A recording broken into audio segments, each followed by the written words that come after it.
숲속 깊은 곳에서 4캐라큐르짜리 과일이 나무에서 떨어지며 땅에 닿아도 손상되지 않습니다. 이 과일의 껍질은 너무 단단하여 숲의 거대한 코끼리들만이 그 속의 맛을 즐길 수 있습니다. 숲 코끼리는 지구에서 가장 큰 숲 동물이며 초원 코끼리와는 완전히 다릅니다. 짧은 상가와 날씬한 몸 덕분에 그들은 밀림을 쉽게 이동할 수 있습니다. 몸무게가 2,700kg에 달하는 성채숲 코끼리는 활동 중 많은 에너지를 소모하며 매일 30kg의 식물을 섭취해야 건강을 유지할 수 있습니다. 그러나 숲에서 먹을 수 있는 식물들은 독소를 포함하고 있어 먹을 때마다 점점 더 위험에 처하게 됩니다. 마치 서서히 자살하는 것과 같습니다. 다행히도 코끼리 마을이라는 신비로운 곳에는 이 독소를 해독할 수 있는 귀중한 해독제가 숨겨져 있습니다. 조상들이 개척한 이 길은 매우 복잡하며 목표에 도달하려면 뛰어난 지혜가 필요합니다. 숲 코끼리는 4.5km에 달하는 두뇌를 가지고 있어 정확한 길을 선택할 수 있습니다. 긴 여정은 많은 돈 체력을 필요로 하며 숲 코끼리는 에너지를 보충하기 위해 음식을 찾아야 합니다. 하지만 음식은 부족합니다. 대부분의 과일나무는 텅 비어 있지만 숲 깊은 곳에는 특별한 나무가 하나 있습니다. 그 나무에는 성숙한 과일이 가득 달려 있으며 이 과일은 숲의 배꼽 과일로 알려져 있습니다. 이 과일은 익는데 1년이 걸리며 볼링공 크기만 합니다. 속은 당분이 풍부하여 숲 코끼리들이 긴 여행 끝에 배를 채우기에 완벽한 선택입니다.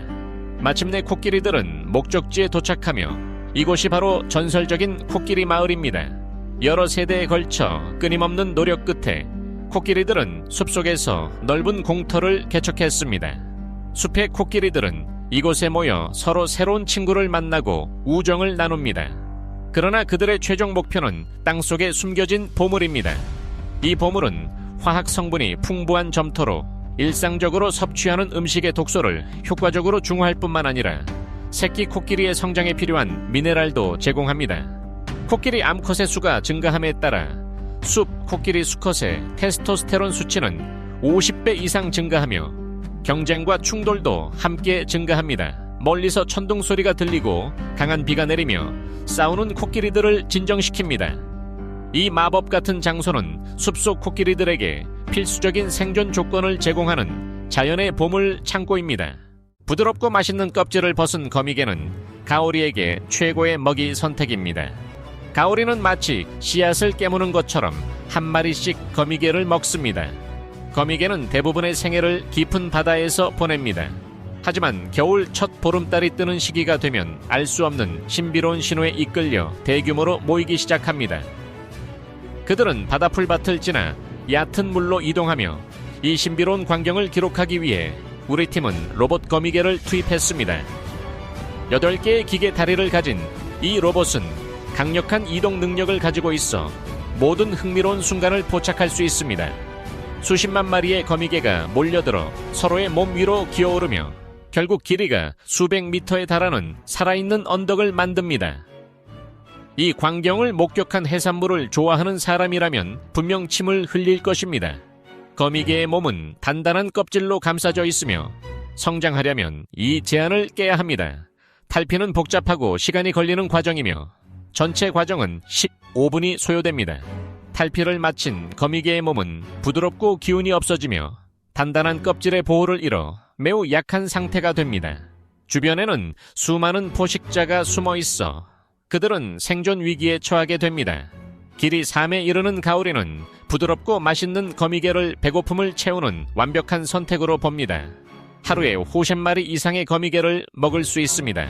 수컷 거미개는 분산되어 저항하지만 더 부드러운 껍질을 가진 거미개는 로봇 거미개, 아래에 숨어 보호받으려 합니다.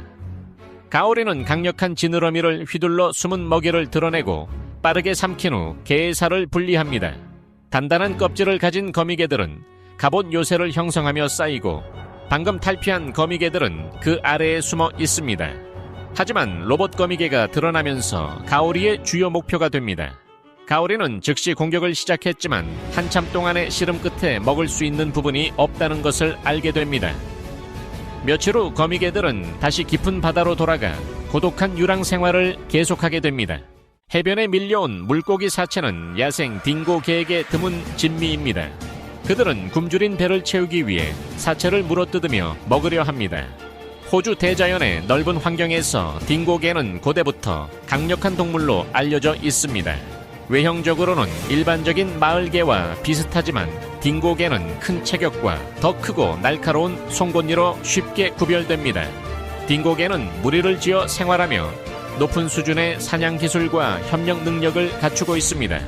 그들은 주로 캥거루와 같은 큰 먹이를 함께 사냥합니다. 한 무리의 리더인 하얀 딩고개는 가까운 캥거루를 목표로 삼습니다. 어미 캥거루는 새끼를 주머니에 넣고 있어 속도가 감소하지만 여전히 딩고개를 방어할 능력이 있습니다. 딩고 리더는 전략을 바꾸어 캥거루 무리를 산 아래로 몰아넣습니다. 내리막길에서 속도가 빨라지면서 새끼 캥거루는 작은 실수로도 쉽게 넘어질 수 있습니다. 딩고 리더는 이 순간을 이용해 공격하여 캥거루 새끼를 쓰러뜨립니다. 한편 인근 숲에서 발생한 대형 화재는 숲속 먹이를 거의 전소시켰습니다.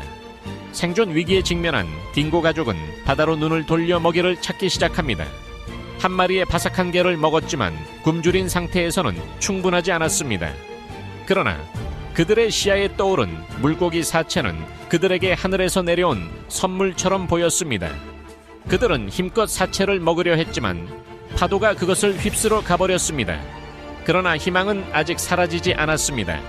자연은 절망 속에서도 기회를 제공합니다. 매년 여름 바다거북은 알을 낳기 위해 이곳으로 돌아옵니다. 한 마리의 암컷 거북은 한 번에 200개 이상의 알을 낳을 수 있습니다. 이 영양가 높은 거북알은 딩고개들에게 에너지를 보충할 소중한 먹이가 됩니다. 야생 딩고개는 발달된 후각을 사용하여 땅속에 숨겨진 거북알을 쉽게 찾아냅니다. 비록 딩고 무리가 많은 알을 먹었지만 수천 마리의 새끼 거북은 성공적으로 부화하여 바다로 돌아갑니다. 호주 생태계의 최상위 포식자인 딩고개는 해변 생태계의 균형을 유지하며 다른 잠재적 포식자의 수를 줄여 새끼 거북이 바다로 돌아가는 상대적으로 안전한 길을 열어줍니다.